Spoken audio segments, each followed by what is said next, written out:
Greetings one and all. Welcome to the channel. Guys, my name is Mind Power. You can call me MP. And on this side of the world, we turn our pain into possibility, purpose, and power. And the shame the narcissist puts on us, we turn into solutions and we turn into services. Therefore, guys, this message is my service unto you. Welcome to the channel. Guys, I'm not sure what the title of this video is. Let's call it Why the Narcissist Became a Narcissist. How about that? Yeah, that's a good title. Let's run with that. Yeah? Why the Narcissist Became a Narcissist. Now, guys, when the narcissist, you as a child, before the age of 6 months, okay? Up until that time, your identity is that of yours and your mother's, right? Particularly when you're inside the womb. So you're bonded to your mother in a very, very peculiar sense. Now, for those who are new to the channel, I got to wear the glasses outside because of the glare. I'm not trying to look cool or anything. I got to wear them for medical reasons. I burnt my eyes looking in the sun when I was younger. So, guys, the mother and child's brain chemistry are one up until 6 months. At around 18 months to 24 months, that changes. And the reason it changes is now the toddler is able to walk. And so for the first time, they're independent and they can separate from the mother's clutches, figuratively, physically, and otherwise. Right? And what happens after that point is the child begins to separate from the mother to go over to some object and interact with something new, right? In the process of doing that, if the child is successful at getting away from the mother and being able to be independent and then to go explore the wonders of the world on its own, the more and more the child will start investigating different things, and eventually with time the child abandons the mother or separates from the mother and individuates, right? So that's separation, and this is individuation, right? Once a child individuates, the child can then interact with objects, and the child begins to view objects as separate, right? That's in a successful child. That's in you and me. The narcissist is a child who does not get to do that separation. Okay? Because the mother of that child would have prevented him from separating successfully. And they do that through a number of different means. Some mothers will physically do it. Other ones will let the child injure itself and not assist it. And so it never really becomes an individual. It becomes reliant.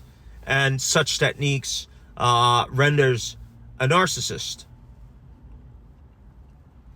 Because if the child is not successful at separating and then individuating, they will always they will become a narcissist, right? And the reason they become narcissists is the objects that are outside of themselves they're unable to interact with them, because it becomes a confusing parallel where up until the time of separation, all external objects were within the child and within the mother, right? So the child, for the first time, once they separate, are able to view objects as separately. So at the time the narcissist meets you, me, or anybody else, public or intimate, the narcissist begins working immediately, right, to individuate you internally as an internal object in their minds, right? Because they can't deal with, they were unable to individuate from the mother, right? They were unable to separate from the mother in order to become an individual, right? And so the narcissist is still regressed. They never progressed. And therefore, they cannot view things externally as being independent. That they have to put it in as part of their internal self. And that's what you are, right? That's what I am when I meet a narcissist in public. For your intimate partner, that's a problem you've had from day one, which is when the narcissist meets you, this is you, when the narcissist meets you, right, immediately, and when I say you, I mean me too. When any narcissist meets anyone, they have to start getting the person to become a part of themselves. And they use several tools to do that, such as all the tools you guys are aware of, right? Ghosting, silent treatment, gray rock, blame shift, so on and so forth. All of which you have to agree to do, or agree to succumb to, if you want to be a part of the narcissist's life. And when you don't, you get the ghosting.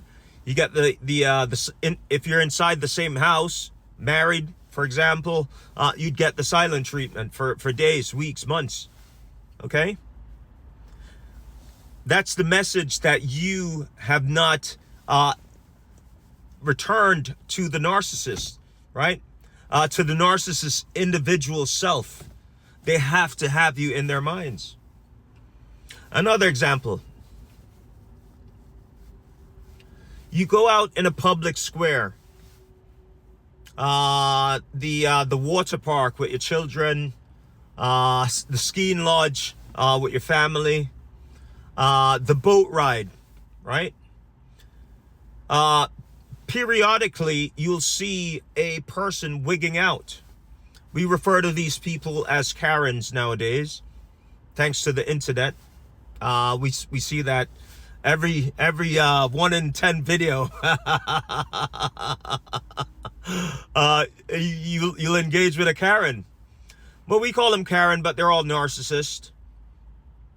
And so what the narcissist has to do when they go to public places, as well as what they have to do when they meet you, is to take a snapshot of you, idealize that in what I call an idealized frame of reference, take that little person in that photograph, and then inject you in their minds, and then you become one in synergy, in sync with the narcissist, because their grandiosity won't allow for you to exist externally. You have to be internal in their minds. And so that's why from the outset, they have to manipulate you with the love bomb, force you with the devaluation, right? And discard you in order for you to return as the idealized frame of reference, that image, back as an introject, an internal object in the deep recesses of the narcissist's mind. And that's my video.